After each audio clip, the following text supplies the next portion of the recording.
Anakapalli BJP కార్యాలయంలో ఏర్పాటు చేసిన మీడియా సమావేశంలో అనకాపల్లి బీజేపీ ఉమ్మడి కూటమి ఎంపీ అభ్యర్థి సీఎం రమేష్ మాట్లాడుతూ సర్వే అంచనాలు ప్రతికూలంగా రావడంతో తగాదాలు సృష్టించేందుకు వైసీపీ శ్రేణులు ప్రయత్నిస్తున్నారని ఆరోపించారు. ఓట్ల లెక్కింపు రోజున కూటమి ఏజెంట్లు సంయమనం పాటించాలని కోరారు. తప్పుడు సర్వేలతో ప్రజలను తప్పుదోవ పట్టించాలని వైసీపీ చూస్తోందని మండిపడ్డారు. జగన్ పాలనతో విసిగిపోయిన ఏపీ ప్రజలు కూటమికి పట్టం కట్టారని తెలియజేశారు.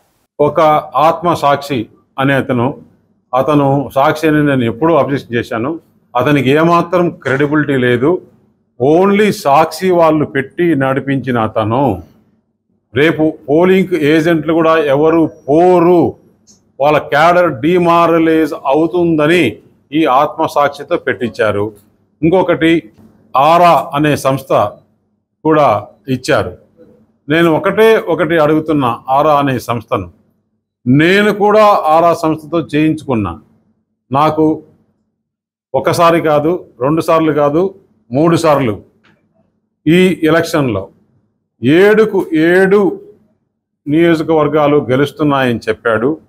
అలాగే దీని పక్కన కాకినాడలో వస్తున్నాయని చెప్పారు, విశాఖపట్నంలో వస్తున్నాయని చెప్పారు, అమలాపురంలో 7కు 7 వస్తున్నాయని చెప్పారు, శ్రీకాకుళంలో 7కు 6 వస్తున్నాయని చెప్పారు. నేను ఒకటి అడుగుతున్న ఆ సంస్థని